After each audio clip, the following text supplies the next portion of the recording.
So that story of that shocking story of Job that Abby read for us at the beginning, near the beginning, that's just an amazing story. And perhaps you know it, perhaps you don't. Now, people say and that they believe that Christianity is disproved by the existence of suffering. But what people need to know is that the Bible grapples with the issue of suffering all the way through. The Bible is not an encyclopedia, or a dictionary. So you don't look up, you don't think, well, I want to know about angels, so I'll go to A, and or I look up in the index angels, and I'll go to angels. You don't look up, I don't know, what else might it be? Gardening. I'll find out about gardening in the Bible. There's a bit on the gardening. Or pain. You don't go to P for pain or S for suffering and find the section. The Bible is a story, true story of the world and everything there is, of you and me and everyone who's ever lived. And it's a big story about what it's all about, a beginning, a middle, and end. And the Bible's story starts in a perfect garden, inhabited, lived in by perfect people. The Bible's story ends with a perfect world. God is there, and it's inhabited by perfect people. There's no pain, there's no suffering in either end, but everything else in between, which is the bulk of the Bible, deals with pain and suffering and tragedy. And sometimes we even have books of the Bible. So every book of the Bible, I'd like to suggest, grapples on some level with this issue. But sometimes we have whole books that are of the Bible. There's 66 books of the Bible. Sometimes you get whole books that are devoted to the topic of suffering and pain and unjust suffering and pain in this world. Last Sunday morning, Peter Mills opened up a passage from the Book of Lamentations. Is it 5 poems? The Book of Lamentations, 5 poems on the topic of grief.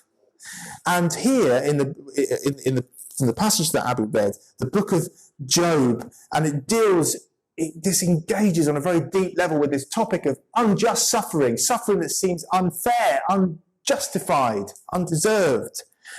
And the Book of Job, confusing title for a young Christian.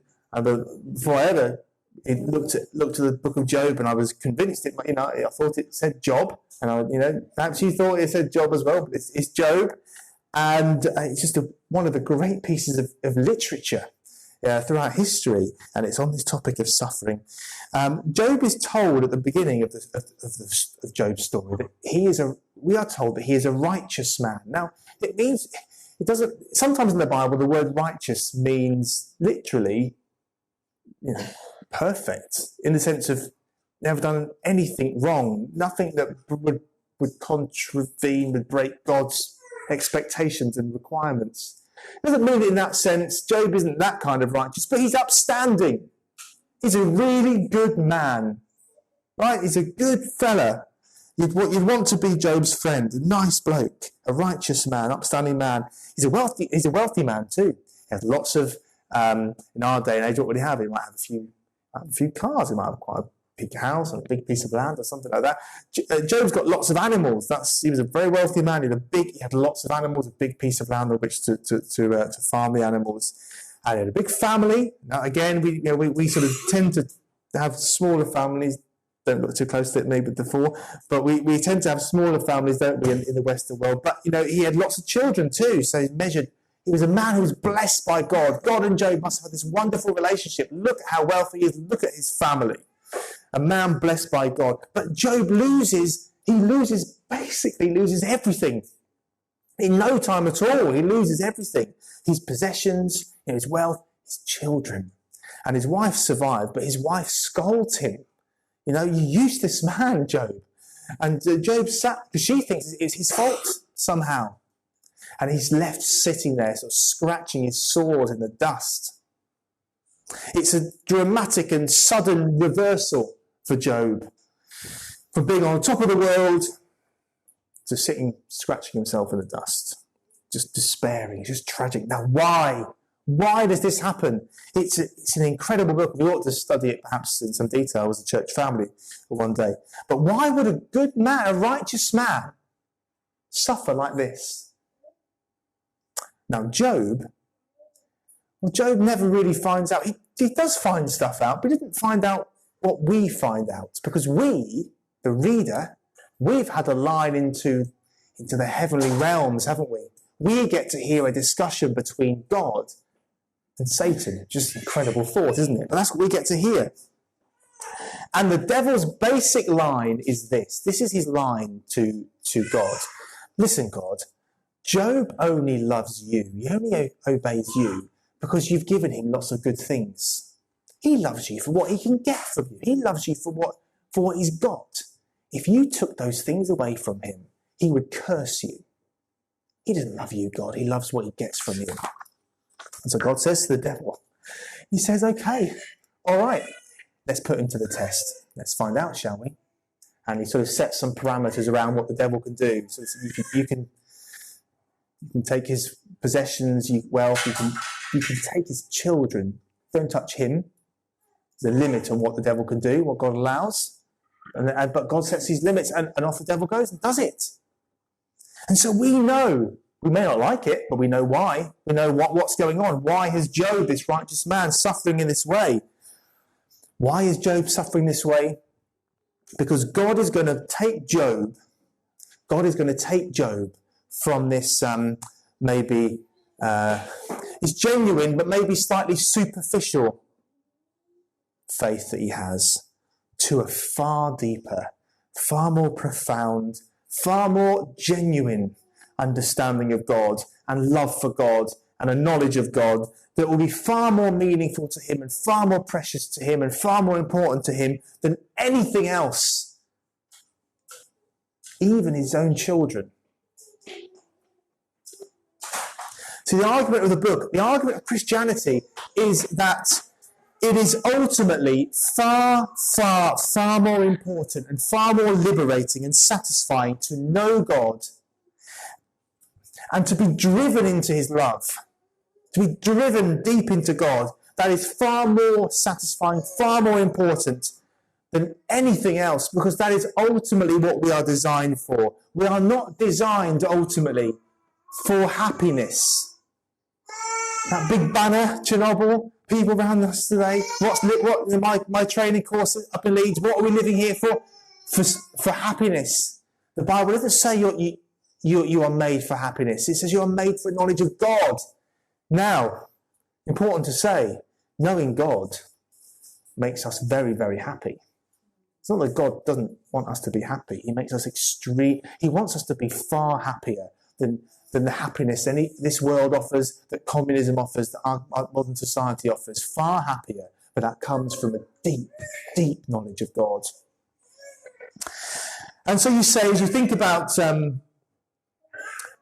story of Job, and you might say, though, okay, well, I get that, but why does it have to be so extreme for him?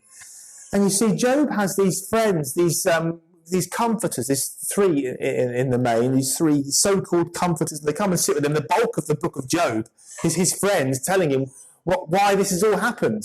And the conclusion of all the different theories they come up with is basically they're all wrong, because underneath it all, they all think, these friends of Job, they all think basically, Job, you've done something wrong to deserve this.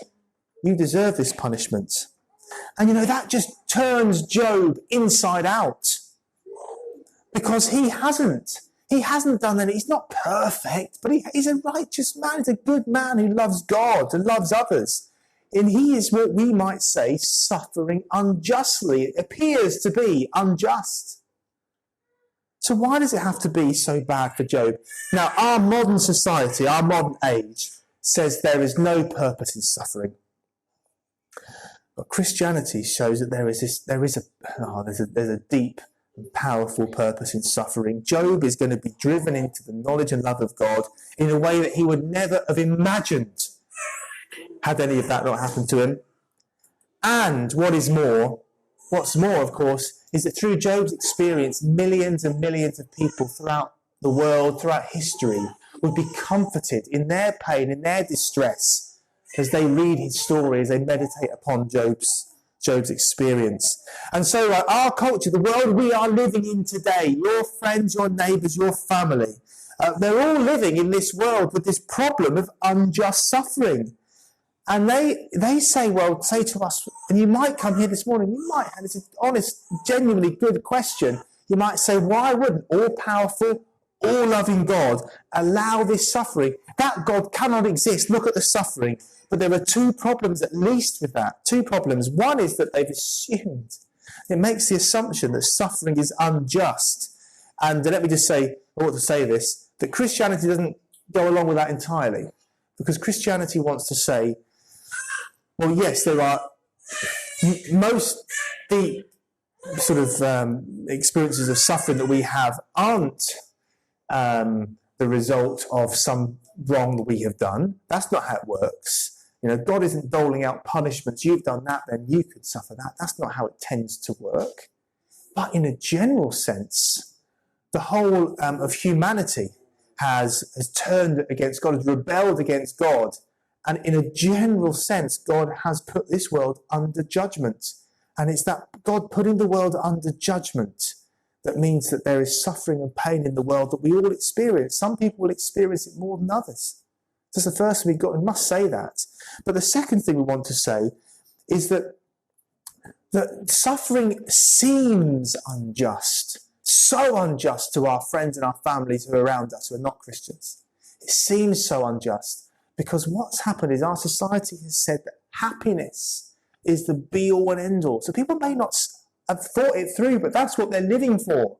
That's what that course I did in Leeds, that icebreaker revealed. Everyone is basically living for happiness, and suffering stops the happiness, full stop.